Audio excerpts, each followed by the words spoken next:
This is Amy Whiplash from KSS Television with an exclusive interview from the Colorado Springs Airport with Captain Sabo, who allegedly landed in a spaceship. Lady, there's no allegedly about it. We just landed over there. I'm sure you've seen it or seen the footage, and you can see my starship right there. Correction. Live interview with Captain Sabo, who just landed his spaceship. Sir, can you tell me a little bit about yourself? Sure. I'm Captain Ximon Sabo of the Kremny scout ship Mantis. Scout ship. Are you scouting for something particular? What brings you to Earth? No, we're no real scout mission per se. I retired from the Kremny Scout Force. I got a retired scout ship as part of my retirement. Okay. And we're actually just in the area just trying to replenish our supplies. In the area? Are you from nearby? No, definitely not. We're from the Kremny Republic. It's about a couple hundred light years forward from here. Wow. So what supplies are you needing? You know, raw materials? Are you needing rare metals, nuclear material? No, nothing like that. We just need basically to replenish food and consumables. I see. So what brought you to the airport specifically? Well, that was a bit confusing. Your planet's kind of a mess. You had all these countries and a whole bunch of different languages, so we weren't sure where to go. So naturally, we stopped off at that little space station you got up there. But they didn't really have anything they could spare to give us, so they told us to. One of them said that there's a bunch of space stuff in this area, so we figured we'd head here. You know, we came down out of orbit and came down here, and immediately a bunch of very excitable folks on the radio told us where to land. I don't know what their problem was, but this is why we're here. No, I'm afraid we don't have any of that. We do have a lot of space organizations in the area. If you say so. I didn't see any spaceport or launch facilities or anything other than these primitive suborbital aircraft. Yeah. Could you tell me a little bit about your spaceship? Sure. As I mentioned, the Mantis is a surplus scout ship. Fairly old, but we fixed her up pretty nice. She's reliable, comfortable, very flexible. We can use her for a lot of stuff. Okay. And we can do about 10 to 15 light years in a jump. Wow, that's impressive. Can you tell me about your crew? Well, there's 4 to 6 people in the crew. Most of the time, we kind of vary. How big's the ship? It's about 130 tons displacement. Are all the people where you're from humans like yourself?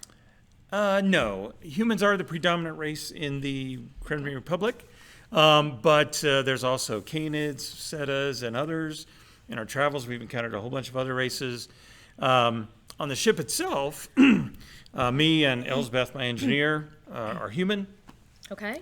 We've got Raisa, she's my companion bot, and then Mantis, the ship's computer. And then we have other crew from time to time. Okay. Is the rest of your crew around? They're around here somewhere. There's no convenient supply point to go to, so they're running around trying to get supplies. Sure. I see. I think they've got a line on them, and I hope they'll get them loaded soon. Okay. Well, please know, I greatly appreciate you taking the time to speak with me. Did you have a specific message for us? Yeah, mainly when we saw kind of how primitive you were and all. We thought that what you could use most is some knowledge, so we could share some knowledge to help you. That would be wonderful. Do you have solutions for world hunger or the cure for cancer? So forth? No. We don't have the resources for something like that. What we have is several books that will be invaluable to your people. We have written these books about our travels, and they will give you a lot more insight into the rest of the universe out there and what's going on beyond your little system, kind of how the universe really works. You're selling books? No, we're providing invaluable knowledge that is of great use to your people, far more than any of your scientists are likely to accomplish in a lifetime. Please tell me about these books. Okay. We've got 3 books currently. The first book, Jaunts of the Mantis, tells of our first travels, us getting Mantis, fixing her up, and so forth.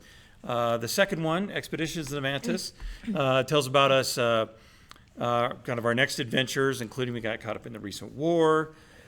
The third book, Far Mantis, talks about a lot of our adventures in this kind of area beyond borders called the Vast. A lot of strange stuff there.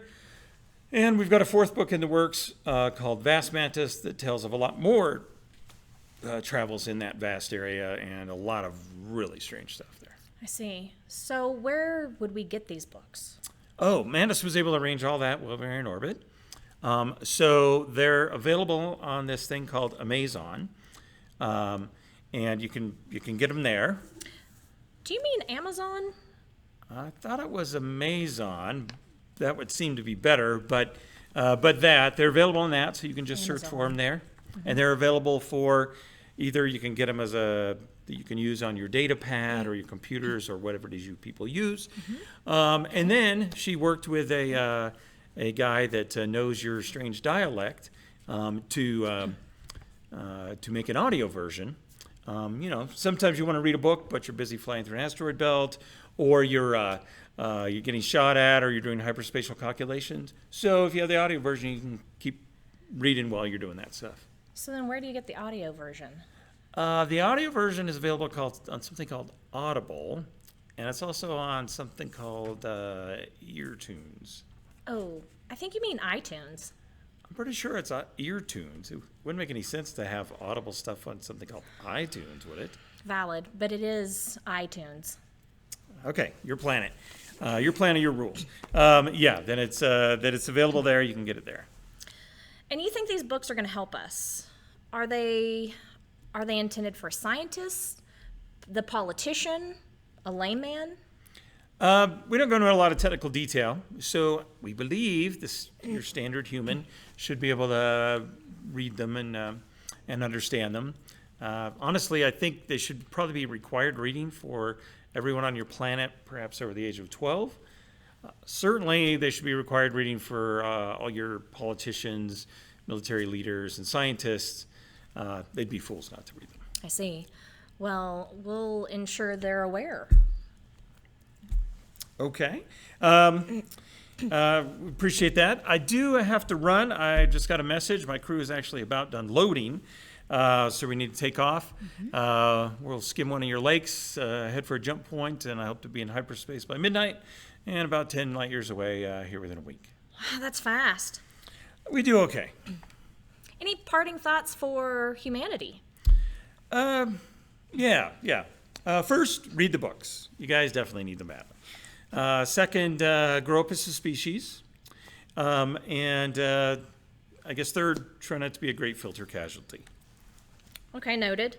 Well, thank you very much for meeting with us today, and we wish you very safe travels. Thanks, and good luck as a planet. Gotta run. Thank you. Well, there you have it. An interview with an interstellar traveler, and his main advice was to read his books. Stay tuned to the 5 o'clock news, where we'll have an analysis of his visit by our staff and of international experts.